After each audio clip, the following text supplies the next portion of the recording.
नमस्कार दोस्तों, जीएससी के यूट्यूब चैनल पे आपका स्वागत है। आज हम लोग आज के एक बहुत महत्वपूर्ण समाचार पर चर्चा करने वाले हैं। ये समाचार आज का मतलब कि 3 सितंबर 2020 का ये समाचार है। 3 सितंबर 2020 को भारत सरकार ने मॉनसून सत्र का अधिवेशन कॉल किया। मतलब कि पार्लियामेंट्री सेशन जो कि जुलाई में स्टार्ट होना था, वो कोरोना पैंडेमिक के कारण या इस तरह की जो भी परिस्थितियां हैं उनके कारण से अभी कॉल किया जा रहा है और 14 सितंबर 2020 से लेकर और 1 अक्टूबर 2020 तक इसे अनाउंस किया गया है कि इस बीच में बैठक की जाएगी।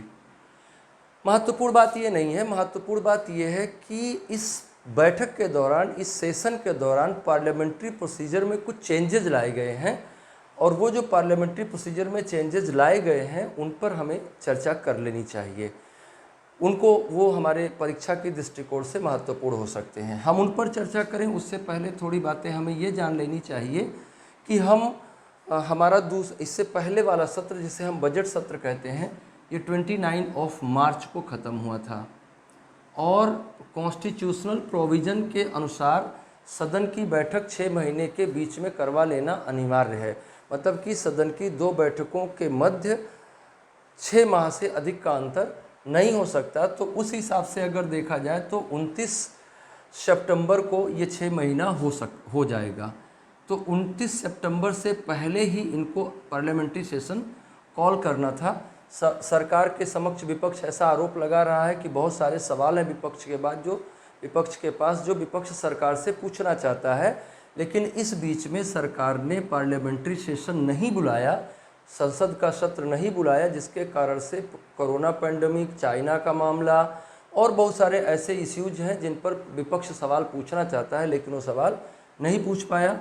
संवैधानिक बाध्यता के चलते सरकार को ये सेशन बुलाना पड़ा और ये सेशन, जैसा कि हमने बताया, 14 सितंबर से लेकर 1 अक्टूबर 2020 के बीच में कॉल किया गया है। हम आपकी जानकारी के लिए बता दें कि बहुत सारे तरीके थे। अगर पार्लियामेंट्री सेशन सरकार करवाना चाहती है तो उसके पास बहुत सारे और भी माध्यम थे जिनके माध्यम से पार्लियामेंट्री सेशन कॉल किया जा सकता था, लेकिन संभवतः सरकार ने जानबूझकर पार्लियामेंट्री सेशन को यथासंभव टाल के रखा। आप इसी कोरोना पैंडेमिक में ब्रिटेन की संसद, इसी कोरोना पैंडेमिक में स्पेन की संसद, चिली की संसद और मालदीव की संसद, कनाडा की संसद, ये सारी संसदें काम कर रही हैं during the corona pandemic. Corona के महामारी के दौरान भी ये सारी पार्लियामेंट्स काम कर रही हैं।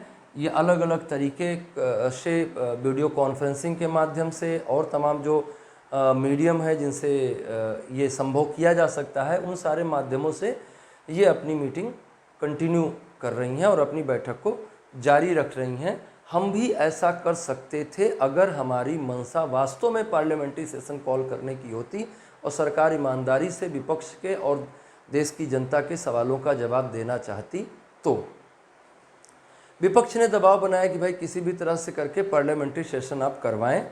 पार्लियामेंट्री सेशन को कॉल किया गया क्योंकि वो कॉन्स्टिट्यूशनल बाइंडिंग भी थी कि आप 6 माह से अधिक के लिए उसको टाल नहीं सकते थे, तो उनको करवाना ही करवाना था। लेकिन इसमें कुछ महत्वपूर्ण परिवर्तन किए गए हैं जिनके बारे में चर्चा किया जाना बहुत ज़रूरी है। आपके एग्जाम के दृष्टिकोण से भी वो महत्वपूर्ण हैं। लास्ट तक इस सेशन को देखिएगा, इसमें बहुत यूजफुल इन्फॉर्मेशन हैं। क्या क्या चेंजेस किए गए इस बार के सेशन में, उसको हम देखते हैं।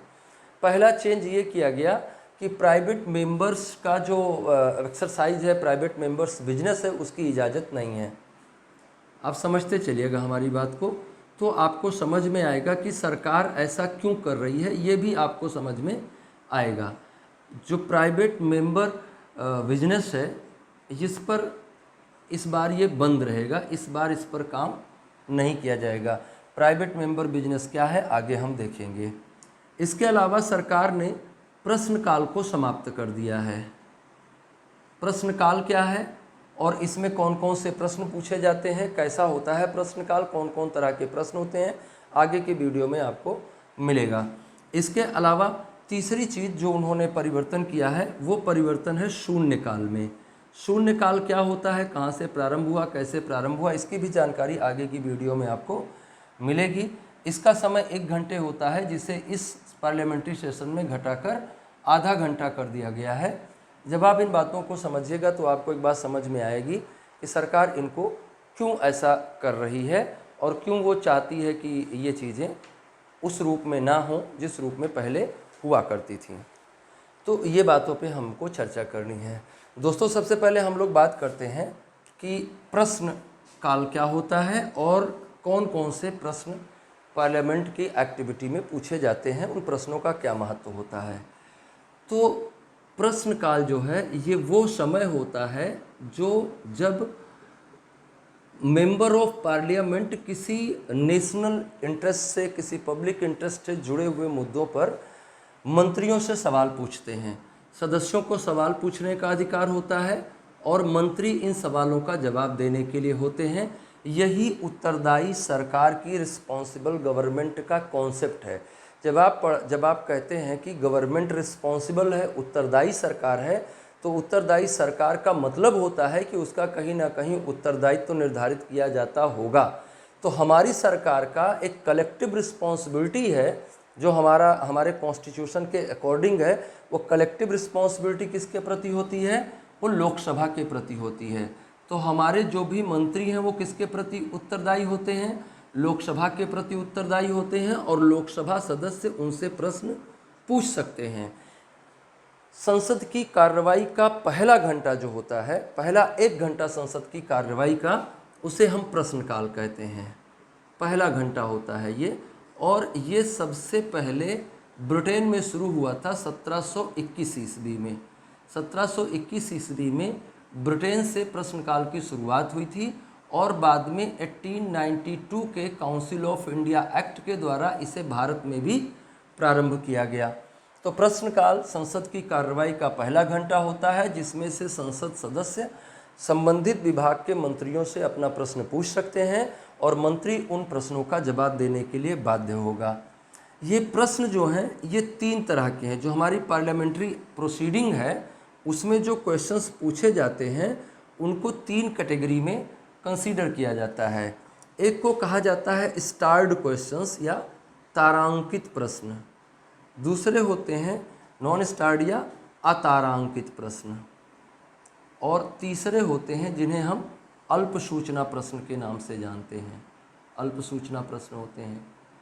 इन तीनों को हमें समझना चाहिए कि ये किस तरह के प्रश्न होते हैं, और अगर आप इन प्रश्नों को समझेंगे तो आप ये समझ पाएंगे कि हमारी सरकार ने इन पर क्यों रोक लगा दी कि भाई आप इस तरह के प्रश्न नहीं पूछ सकते हैं।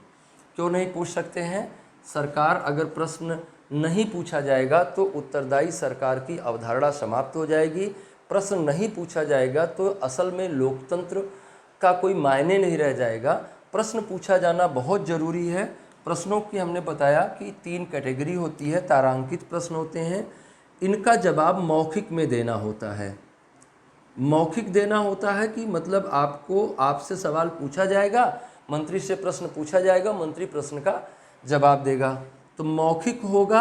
अब जब मौखिक होगा तो बहुत ऑब्वियस है कि इनसे पूरक प्रश्न भी पूछ लिए जाएंगे।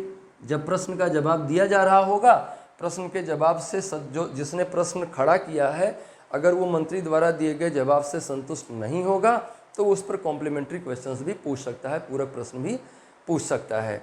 तो तारांकित प्रश्न कैसे होते हैं? ये स्टार्ड होते हैं, ये मौखिक रूप से इनका उत्तर लिया जाता है, इन पर पूरक प्रश्न भी पूछे जा सकते हैं।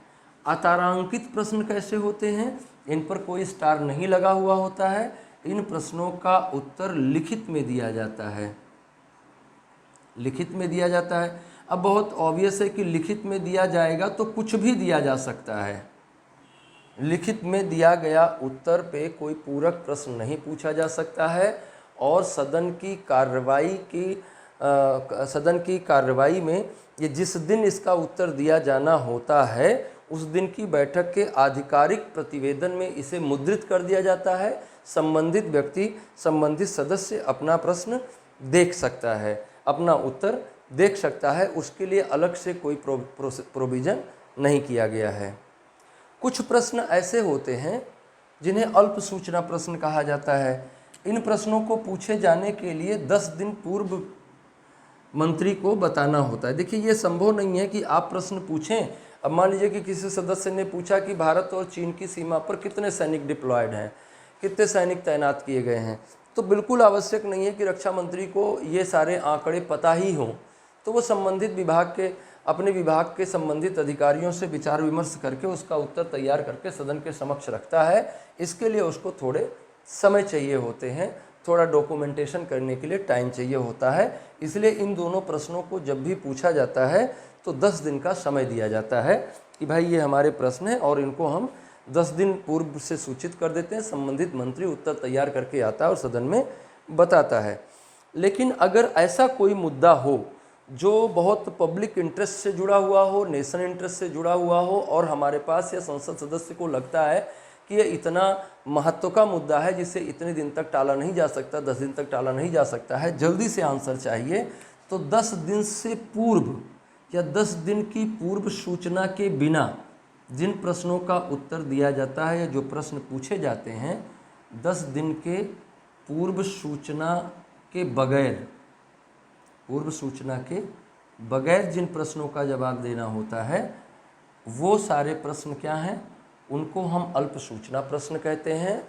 और संसद के नियम, संसद के कार्य संचालन संबंधी नियम 54 के अनुसार ये व्यवस्था दी गई है कि कोई भी मुद्दा अगर लोक महत्व का है तो बिल्कुल संसद सदस्य उस पर अल्प सूचना प्रश्न पूछ सकता है।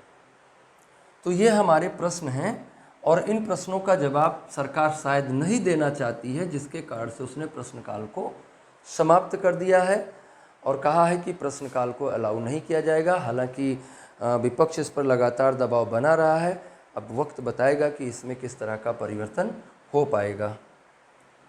अब हम अगली बात पे आते हैं। अगली बात है शून्यकाल। शून्यकाल क्या होता है? शून्यकाल दो कारणों की वजह से कहा जाता है। एक तो हम इसलिए इसको शून्यकाल कहते हैं क्योंकि ये शून्य रहता है, इसमें कोई भी पहले से प्रोविज़न नहीं किया जाता कि क्या हम कार्यक्रम रखेंगे। जैसे संसद में जो भी कार्रवाई होती है उसमें हर मिनट सेकंड का ब्यौरा रहता है कि हम इस पीरियड में ये करेंगे, इसमें ये करेंगे, इसमें ये करेंगे, इसमें ये करेंगे। जो संसदीय कार्य मंत्री रहता है उसको वो इनकी लिस्टिंग कर लेता है कि कौन कौन से टाइम में क्या क्या कार्य किए जाएंगे। अगर संसद के किसी समय को हम बिल्कुल फ्री छोड़ दिए हैं, उसके लिए हमने कोई नियम नहीं बनाया है कि इस टाइम में हम क्या डिस्कशन करेंगे, तो उसको हमने क्या कह दिया कि वो भैया शून्यकाल है। शून्यकाल कब आता है संसद में? शून्यकाल पहले घंटे की कार्रवाई समाप्त होने के बाद। पार्लियामेंट्री प्रोसीडिंग कब शुरू होती है? 11 बजे स्टार्ट होती है। तो 11 से 12 का टाइम क्या होता है? 11 से 12 बजे तक का टाइम क्या होता है? सुबह के, इसको हम कहेंगे AM, है ना।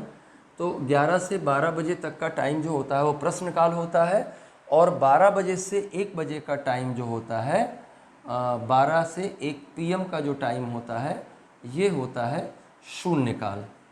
इसको हम 0 आवर इसलिए भी कह रहे हैं क्योंकि वो दिन के 00 बजे हो रहा है, और दूसरा ये है कि उसके लिए हमने कोई भी कार्यक्रम पहले से निर्धारित नहीं किया है, इसलिए उसको हम 0 आवर भी कहते हैं कि वो 0 आवर है, मतलब फ्री आवर है जिसमें हम कोई भी मुद्दा उठा सकते हैं। कैसे मुद्दे हम उसमें उठाते हैं? उसमें हम ऐसे मुद्दे उठाते हैं जो पहले से निर्धारित नहीं किए गए हैं और इनकी कोई पूर्व सूचना नहीं दी गई है, लेकिन ये सार्वजनिक हित के और राष्ट्रीय महत्व के मुद्दे होते हैं जिन पर पार्लियामेंट चाहता है कि इन पर चर्चा किया जाए। हालांकि भारतीय संसदीय प्रक्रिया में शून्यकाल शब्द का कहीं प्रयोग नहीं किया गया है। ये बेसिकली 1962 के बाद स्टार्ट किया गया था और ये मीडिया द्वारा दिया गया एक टर्म है, जिसमें ये नियम है, संसदीय कार्य संचालन के तहत ये नियम है कि इसमें कुल 20 मुद्दे उठाए जा सकते हैं। तो 20 मुद्दों पे चर्चा की जा सकती है जो कि कैसे होने चाहिए? जो कि राष्ट्रीय और सार्वजनिक हित के मुद्दे होने चाहिए। तो राष्ट्रीय और सार्वजनिक हित के 20 मुद्दों पर चर्चा के लिए 12 से 20 या उससे कम हो सकते हैं, ऐसे मुद्दों पर चर्चा करने के लिए पार्लियामेंट ने 12 से 1 PM का समय तय किया है, जिसको हम शून्यकाल कहते हैं। इस पर भी सरकार ने इसको भी कर्टेल कर दिया है सरकार ने।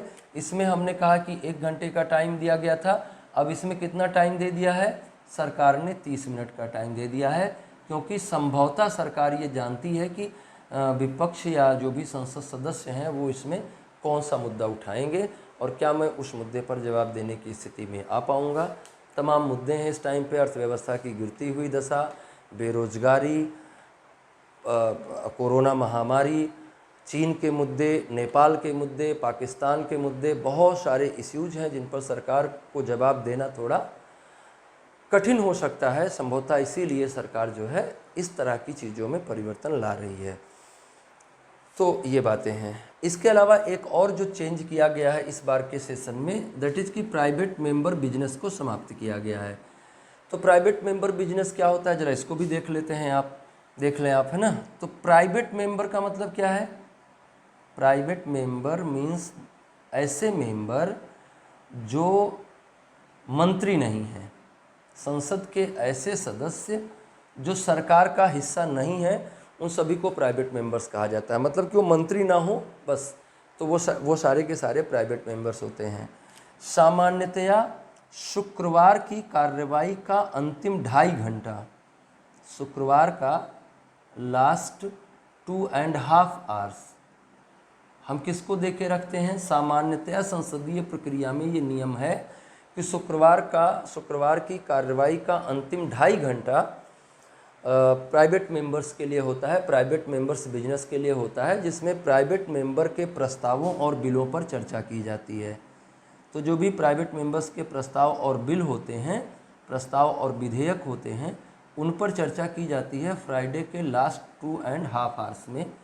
इसको भी सरकार ने रोक दिया है, क्योंकि प्राइवेट मेंबर मतलब विपक्ष का मेंबर, मोटी बात ये समझो। क्योंकि जो प्राइवेट मेंबर्स हैं और रूलिंग पार्टी के हैं, वो प्राइवेट मेंबर जैसा व्यवहार संसद में करते नहीं हैं, बल्कि वो सरकार के ही पक्षधर होते हैं। तो प्राइवेट मेंबर्स की एक्टिविटी पर रोक लगाना मतलब ये है कि विपक्ष की एक्टिविटी पर रोक लगाना, विपक्ष के सांसदों की एक्टिविटी पर रोक लगाना। तो ये रहा आज के करंट अफेयर्स का हिस्सा। आज की जो संसद की कार्रवाई के बारे में जो दिशा निर्देश जारी किए गए, उनमें ये कुछ महत्वपूर्ण बातें निकल के आईं जो आपको बताई जानी ज़रूरी थी, और आप इनको समझिएगा। और हम जानते हैं कि Britain, Spain, Chile, France, Maldives, Canada, ये सब देश पहले से अपनी पार्लियामेंट को चला रहे हैं। हमें भी चलाना चाहिए था पहले से, लेकिन अब चला रहे हैं तो बहुत सारे कंडीशंस के साथ चला रहे हैं। कुछ इसमें और भी परिवर्तन किए गए, जैसे पहले दिन दोनों ही सदन 9 से 1 चलाए जाएंगे। पहले दिन मतलब 14 सितंबर को दोनों ही सदन सुबह 9 बजे से दोपहर 1 बजे तक चलाए जाएंगे। उसके बाद से ये रोज़ 3 बजे से शाम 7 बजे तक चलाए जाएंगे। पहले दिन 9 से 1 चलाए जाएंगे, उसके बाद शाम को 3 से 7 चलाए जाएंगे, और सैटरडे संडे छुट्टी रहती है, लेकिन इस बार शनिवार और रविवार को भी सत्र चलाया जाएगा, ताकि जितने घंटे सदन चलना चाहिए उस कार्रवाई को पूरा किया जा सके।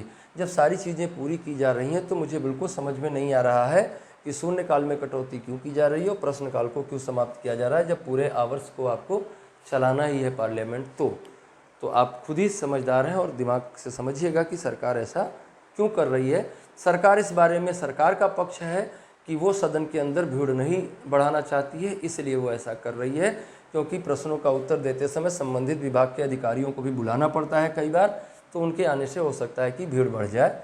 इसलिए सरकार जो है सेफ्टी सिक्योरिटी मेजर्स को ध्यान में रखते हुए और कोरोना पैंडेमिक को ध्यान में रखते हुए ऐसा नहीं कर रही है।